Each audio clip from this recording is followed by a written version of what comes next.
I chose the trigger, wrongly blamed at work. Colleague sets him up to take the fall for a failed project or legal issue. That betrayal cut deeper than any punch or insult could. I was once a man with a future I believed in, a hard-working guy who trusted the people around him. I had spent years building my reputation, pouring my soul into every task, every project, hoping that someday I'd be recognized for my effort. My family, my friends, my mentor, they all believed in me. I thought I had strong bonds with my colleagues, especially Tom, the guy I had shared late nights with, the one I thought was my friend. We'd celebrated small wins, commiserated on failures, and I'd opened up about my dreams. I trusted him. I believed in our partnership, in the team we built. But that trust was a fragile thing, and it shattered in a single moment. It started with a project that was supposed to be my big break, an important legal case that could have launched my career. I worked tirelessly, late into the nights, sacrificing weekends and family time. I knew every detail, every loophole, every angle. I was proud of my work, confident it would succeed.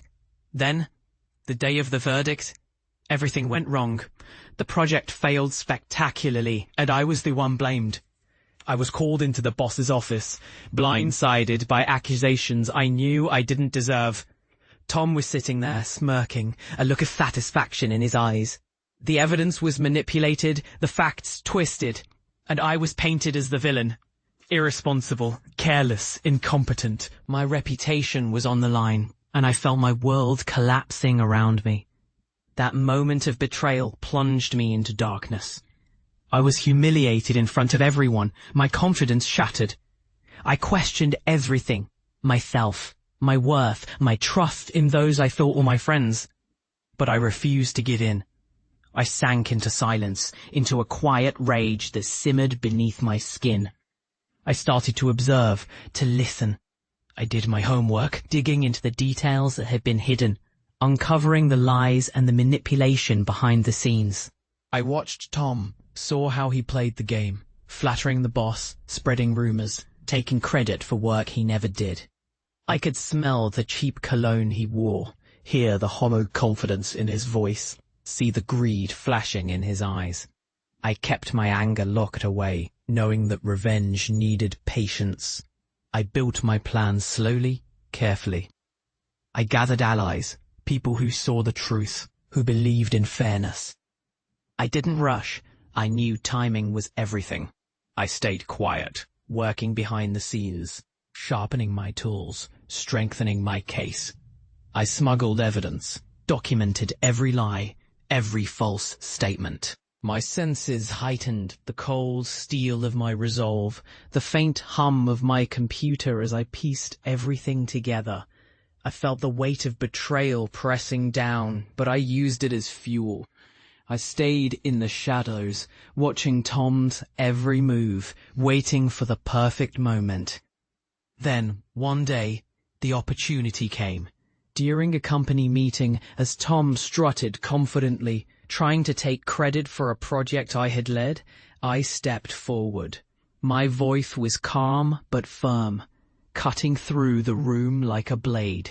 I laid out the facts, the real evidence, exposing his lies one by one. The room fell silent. Faces turned from smug to shocked, and Tom's face drained of color. The truth was undeniable. The lies he had spun, the deception he had crafted, all crumbled in that moment. The boss looked stunned, then furious. Tom's reputation was shattered in front of everyone, and I felt an overwhelming sense of justice, cold and complete. That was my moment of redemption. My revenge served not with violence, but with truth. From that pain, I rose stronger. I started my own consultancy, built on honesty and integrity. I helped others who had been betrayed, showing them how to stand tall, how to fight back with facts, with patience, with dignity. I wrote a book, a guide for men who felt broken by betrayal but refused to stay down. I became a mentor, sharing my story, reminding others that even in darkness, there's a way to find the light. I learned that true strength lies in resilience, in turning pain into purpose. Today, I stand here, calm and resolute, knowing that I have reclaimed my life and my dignity. If this story moved you, like, share, and subscribe to this channel.